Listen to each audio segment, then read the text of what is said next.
Traveling to the moon is a feat that has captured human imagination for centuries.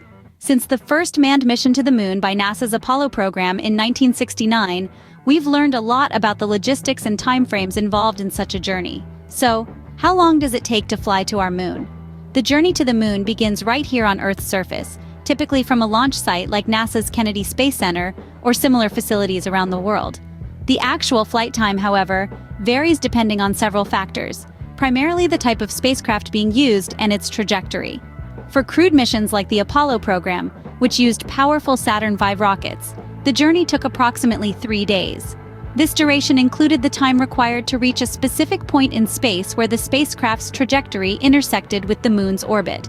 Once in position, the spacecraft performed a critical maneuver called lunar orbit insertion, slowing down to enter orbit around the moon.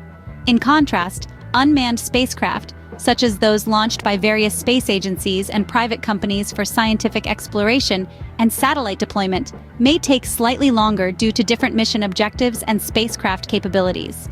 These missions can take anywhere from 3 to 7 days to reach lunar orbit, depending on their specific trajectory and propulsion systems. The duration of the journey is influenced by several key factors. Speed of the spacecraft. The speed at which a spacecraft travels plays a crucial role in determining the duration of the journey. Faster spacecraft can cover the vast distances between Earth and the Moon more quickly. Trajectory.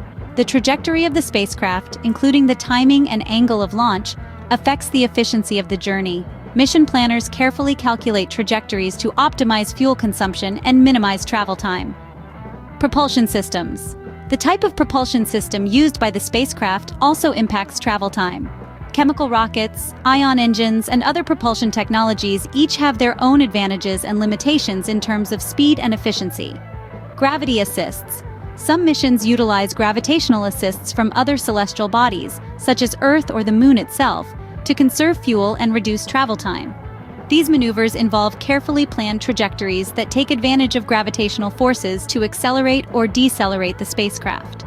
Once in lunar orbit, spacecraft may remain there for varying lengths of time, depending on their mission objectives.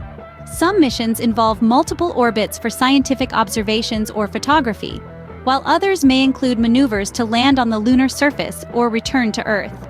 In summary, the time it takes to fly to the moon varies depending on the mission parameters, spacecraft capabilities, and trajectory chosen by mission planners.